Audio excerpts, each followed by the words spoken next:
36 बहुएं। आपने देखा होगा कि बहुत सारे लोग बहुत सारी चीजों में अच्छे होते हैं। अरे अच्छे क्या, बेस्ट होते हैं, ऐसा कहे तो भी गलत नहीं होगा।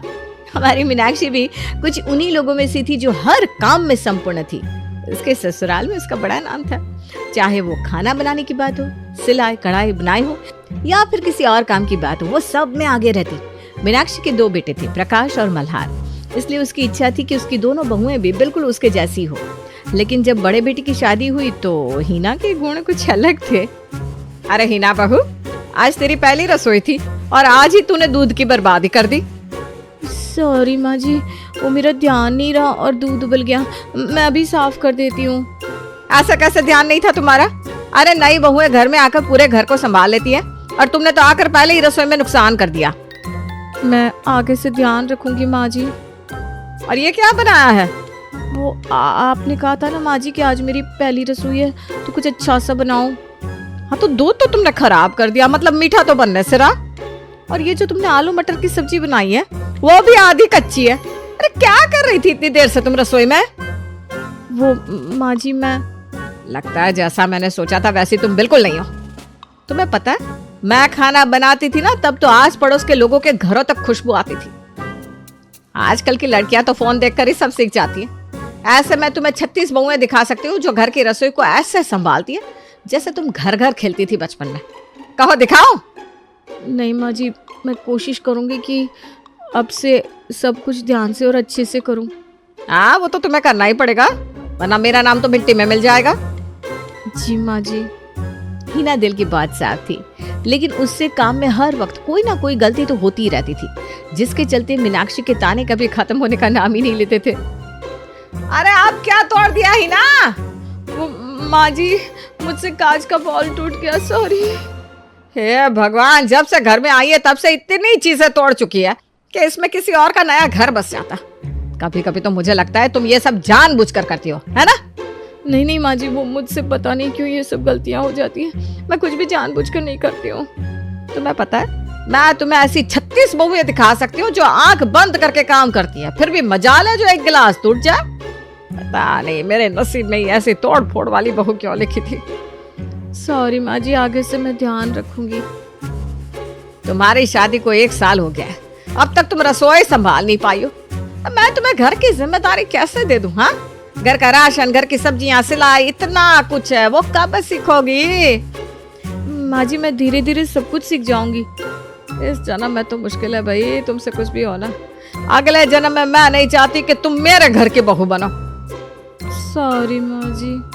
बस अंग्रेज चले गए और ये सॉरी छोड़ गए। जा देख, सारी माँ जी करती रहती है। चल अब ये कांच के टुकड़े साफ कर फटाफट। हिना की शादी को 1 साल हो चुका था, लेकिन अभी तक उसने अपनी सास के मन में अपने लिए जगह नहीं बनाई थी। बनाती भी कैसे? आखिर मीनाक्षी ऐसी 36 बहुओं को जो जानती थी, जो हिना से काम में और हुनर में 10 गुना बेहतर थी। तुम्हें कहा था ना कि तकिए के कवर सील देना। ये क्या किया है? ना सही ढंग से सिला है, ना कोई डिजाइन, ना कोई फूल पत्ती बनाई है। ये ऐसे कवर बिछाएंगे हम घर में? माँ जी, मैंने अभी अभी सिलाई सीखी है, कुछ वक्त में सीख जाऊंगी मैं। अरे क्यों डांट रही है मीनाक्षी बहू को? अभी अभी तो उसने सिलाई करना सीखा है, उस हिसाब से तो ये काफी अच्छा है। अरे देवकी, मैं तुझे ऐसी 36 बहुएं दिखा सकती हूँ जिन्होंने अभी अभी सिलाई सीखी है और इतनी बढ़िया ड्रेस बनाती है कि पूछो ही मत। लेकिन एक ये है, शादी के इतने साल बाद भी एक तकिए का कवर बनाना नहीं आया। बोलो, मैं जब सिलाई करती थी ना तब बड़े बड़े डिजाइनर पीछे हट जाते थे। हाँ, लेकिन ये भी इतना बुरा नहीं है मीनाक्षी। बुरा नहीं है? अरे बहुत बुरा है ये। ऐसे कवर तो मैं झाड़ू पोछे में भी इस्तेमाल ना करूं। सॉरी माँ जी, मैं फिर से बना देती हूँ। अरे रहने दे, मैं खुद ही सिल दूंगी। तुझसे ये सब होने से रहा। तू तो बस सॉरी बोल, वही आता है तुझे, और कुछ नहीं। हे भगवान, एक बहू तो किसी काम की नहीं है। मेरे मल्हार की बहू मुझे ऐसी देना कि जिसे देखकर ही लोग जल जाए। बड़े बेटे प्रकाश की शादी के बाद अब मल्हार की बारी थी शादी की, जहाँ एक तरफ मीनाक्षी ऐसी बहू ढूंढ रही थी जो उसकी हर इच्छा को पूरी कर सके, वहीं हमारे मल्हार ने तो अपने लिए दुल्हनिया ढूंढ भी ली थी। ये रहा तुम्हारा गाजर का हलवा, ये लो। तुमने बनाया है? हाँ, कैसे बनाया? अरे ये तो सच में बहुत अच्छा है, क्या स्वाद है इसका। तुम तो ऐसे कह रहे हो जैसे आज से पहले तुमने कभी गाजर का हलवा खाया ना हो। अरे खाया तो बहुत बार है, लेकिन इतना स्वाद नहीं खाया। मेरी भाभी है ना, थोड़ी भोली है उनसे कुछ न कुछ गलती होती रहती है, कभी कुछ ज्यादा पड़ जाता है, कभी कुछ कम। अच्छा तो कोई बात नहीं, शादी के बाद मैं तुम्हारे लिए खाना बना दिया करूंगी और तुम्हारी भाभी को भी आराम मिल जाएगा। अरे उन्हें आराम नहीं मिलने वाला, जब देखो तब माँ उन्हें कुछ न कुछ सिखाती रहती है और इसीलिए हमेशा वो डांट भी खाती रहती है। अरे ऐसा है तो तुम्हें लगता है कि तुम्हारी माँ मुझे पसंद करेगी? हाँ हाँ बिल्कुल करेंगी, उन्हें ऐसी बहू चाहिए जो उनकी तरह हर काम में होशियार हो। अरे ये क्या बात हुई, हर कोई हर काम में होशियार नहीं हो सकता है मल्हार। और देखो अगर मुझे बाकी के काम ठीक से नहीं आए तो वो मुझे तुमसे शादी नहीं करने देंगी। तुम ऐसा कह रहे हो क्या? अगर वो ना भी करेगी तो मैं उन्हें मना लूंगा, लेकिन शादी तो मैं तुमसे ही करूंगा निवेदिता। तुम्हारी बातों से लग रहा है कि तुम्हारी माँ को मनाना बहुत मुश्किल होगा। निवेदिता का अंदाजा सही था। मल्हार और निवेदिता के बारे में जानकर मीनाक्षी बहुत ज्यादा नाराज हो गई थी मल्हार से। अरे ऐसे 36 लड़कियां लाइन लगाकर खड़ी है तेरे आगे, तुझे क्या दिखा है उसमें ऐसा जो उसी से शादी करनी है तुझे? माँ मैं निवेदिता से प्यार करता हूँ, और प्यार कुछ देख कर नहीं होता, बस हो जाता है। ये फिल्मी बात है ना मेरे साथ मत कर। प्यार व्यार शादी के बाद सब दूर भाग जाता है, सिर्फ गुण और हुनर ही काम आता है। तू देख रहा है ना हीना कैसी है, एक काम उससे ढंग से नहीं होता। तू क्या चाहता है कि मैं दूसरी वाली भी ऐसी ही ढूंढूं? माँ निवेदिता हर काम में अच्छी है, पढ़ी लिखी है, अच्छा खाना भी बना लेती है, और क्या चाहिए आपको? ये सारे गुण तो शादी के बाद पता चलते हैं बेटा। माँ एक बात सुन लीजिए, मैं शादी करूंगा तो निवेदिता से, वरना मैं कभी शादी नहीं करूंगा। और मल्हार की जिद के आगे मीनाक्षी को झुकना ही पड़ा। वो निवेदिता और मल्हार की शादी के लिए तैयार होगी, लेकिन शादी के बाद मीनाक्षी जैसे हीना के साथ थी वैसे ही निवेदिता के साथ भी बर्ताव कर रही थी लेकिन हमारी निवेदिता कहाँ किसी से कम थी। मल्हार तो कह रहा था कि तुम बहुत अच्छा खाना बना लेती हो, तो चलो आज बना दो, फिर देखते हैं कितना अच्छा खाना बनाती हो तुम। बताइए ना माँ जी क्या बनाना है खाने में? तुम्हें देख कर लगता तो नहीं कि तुम्हें ज्यादा कुछ आता होगा, वैसे जो भी आता है बना दो, और क्या। वैसे आपको देखकर लगता है कि आपको हरी मिर्ची जैसा तीखा खाना ही पसंद होगा माँ जी, है ना? आप चिंता मत करिए, मैं आपके लिए वैसा ही खाना बना देती हूँ। क्या? हाँ, आपकी जबान को देखकर ऐसा ही लग रहा है। तीखा खाना पसंद है ना आपको? बताइए। तुम्हें देखकर यही लग रहा है कि तुम तीखी मिर्ची हो। अब खाना बनाओगी कि बस बातें ही बनानी आती है? पता नहीं इसे कैसे पसंद कर लिया मल्हार ने, इसके जैसी 36 मिल जाती उसे। चलिए भाभी रसोई में चलते हैं। तुम्हें माँ जी से डर नहीं लगता? वो नाराज होकर गई है यहाँ से। अरे भाभी डरना कैसा, वो चुड़ैल थोड़ी ना है जो हमें खा जाएंगी। हाँ बातें वैसे कर लेती है लेकिन सच में थोड़ी ना खा जाएंगी। तुम सच में वैसी हो जैसा मल्हार बता रहा था। आप भी ना बात बोलिए भाभी, सच में। चल अब खाना बना लेते हैं, वरना माँ जी और भी ज्यादा गुस्सा हो जाएंगी। आप मुझे सामान देती जाइए, मैं खाना बना लेती हूँ। हीना और निवेदिता रसोई में हंसी खुशी खाना बना रही थी और सारा खाना बन भी गया। तुमने तो सच में बहुत अच्छा खाना बनाया है निवेदिता, मैं तो इतना सब कभी नहीं बना पाती। भाभी आपने रोटियां बना दी, रायता बना दिया, सारा सामान भी आप ही ने दिया है। आधा काम तो आपने कर दिया। अब मुझे बस गरम मसाला दे दीजिए, मैं सब्जी में डाल देती हूँ। हाँ हाँ अभी देती हूँ। हीना गरम मसाले की डब्बी ला रही थी कि बाहर से मीनाक्षी की आवाज आती है, अरे खाना बना कि नहीं? और हीना के हाथ से डब्बी छूट जाती है। हे भगवान, अरे सत्यानाश हो हीना, कब सीखेगी तू ठीक से काम करना? सॉरी माँ जी। अब गलती करो सॉरी बोलो, यही तो काम है तेरा, है?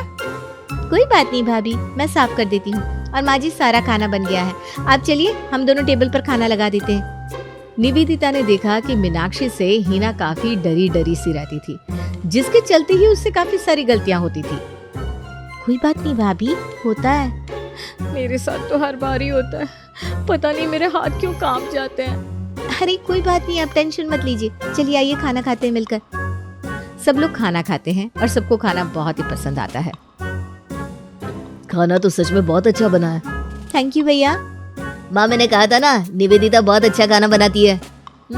अब ठीक ही है, वैसे इस हिना से तो अच्छा ही है।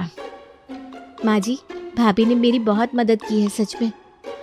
वो अपनी मदद कर ले, वही बड़ी बात है। मैं ऐसी 36 बहुएं दिखा सकती हूँ जो तुम दोनों से कई गुना बेहतर खाना भी बनाती है, और वो भी बिल्कुल कम वक्त में। खैर छोड़ो, मेरी तो किस्मत ही खराब है। माँ जी की बातों को छोड़िए भाभी, आइए खाना खाते हैं। निवेदिता को समझ में आ गया था कि मीनाक्षी के तानों ने हीना के मन को डर के साथ जोड़ दिया था, जिसकी वजह से वो सही काम भी करती तो उससे गलती हो जाती। एक दिन जब निवेदिता और हीना कुछ बुन रही थी, वो मुझसे तो हो ही नहीं रहा ये भाभी। देखो इसे ना ऐसे करते हैं, इससे तुम आसानी से टोपी को बुन पाओगी। अरे वाह भाभी, आपने तो मुझे बहुत आसान तरीके से सिखा दिया। मुझसे ना कब से नहीं हो रहा था ये। मैंने ये शादी के पहले सीखा था। सोचा था शादी के बाद सबके लिए टोपी बनाऊंगी, लेकिन पता नहीं क्यों मुझसे कोई काम ठीक से होता ही नहीं। भाभी, जहाँ तक मैंने आपको देखा है आपको हर काम आता है, आप ऐसा क्यों सोच रही है? ऐसा नहीं है, मुझसे कई सारी गलतियाँ होती रहती हैं। किसी भी काम को मैं ठीक से नहीं कर सकती हूँ, तभी तो माँ जी मुझसे हमेशा ही नाराज रहती हैं। भाभी, माँ जी को तो खुद के अलावा और कोई भी सही नहीं लगता, लेकिन आप बहुत अच्छी हैं हर काम में। बस आपके अंदर का जो डर है ना, उस वजह से आपसे गलतियाँ होती हैं। एक बार आप अपने आप पर भरोसा करके देखिए, सब कुछ आसान हो जाएगा। लेकिन माँ जी का क्या? ऐसा कोई नहीं है जो दुनिया में परफेक्ट है भाभी। अरे मैं तुम दोनों को ऐसी 36 बहुएं दिखा सकती हूँ जो हर काम में होशियार है और परफेक्ट भी है। ठीक है, अगर ऐसी बात है तो दिखाइए। चलिए 36 नहीं, बस कोई एक आधी दिखा दीजिए जो हर काम में परफेक्ट हो। चलिए हम दोनों चलते हैं आपके साथ। हैं? अरे ये अगली गली वाली सुषमा की बहू बिल्कुल परफेक्ट है। अच्छा, उससे तो साउथ इंडियन खाना ही बनाना आता है और कुछ नहीं, है ना? अरे वो हमारे पड़ोस की मिश्राइन की बहू को देख लो। अच्छा, आपको पता है कल वो अपनी सास को गाली दे रही थी। ऐसी बहू चलेगी ना आपको? अरे वो हमारी मौसी की बहू ज्योति, उसे ही देख लो कितनी अच्छी है। भाभी, ये तो वही है ना जिसने अगली बार हलवे में नमक डाल दिया था। अरे वो क्या हुआ, नहीं मिल रही आपको 36 बहुएं? मिलेंगी भी नहीं माँ जी, क्योंकि हर इंसान के अंदर कोई ना कोई कमी होती ही है। आपने हिना भाभी को इतना सुनाया है कि उनके अंदर डर ही बैठ गया है कि सच में उनसे कोई काम नहीं होगा। वो खुद पे विश्वास ही नहीं करना चाहती है, जबकि आपको पता है कि उन्हें सच में सब कुछ आता है। वो अच्छा खाना भी बना लेती है और सिलाई बुनाई कढ़ाई मेहंदी सब कुछ उन्हें आता है। लेकिन आपने कभी उनकी खूबी को देखा ही नहीं, बस उनकी कमियों को देखा, जिससे आज उनके अंदर आत्मविश्वास की कमी हो गई है। ये जो आप कहती रहती है ना 36 बहुएं 36 बहुएं, वो सब मिलकर भी आपकी हिना बहू के आगे फीकी पड़ जाएंगी माँ जी।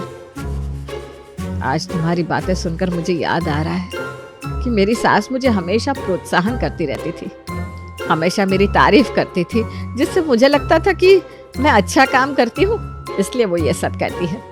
लेकिन आज मुझे पता चल रहा है कि वो मेरे आत्मविश्वास को मजबूत करने के लिए ये सब करती थी।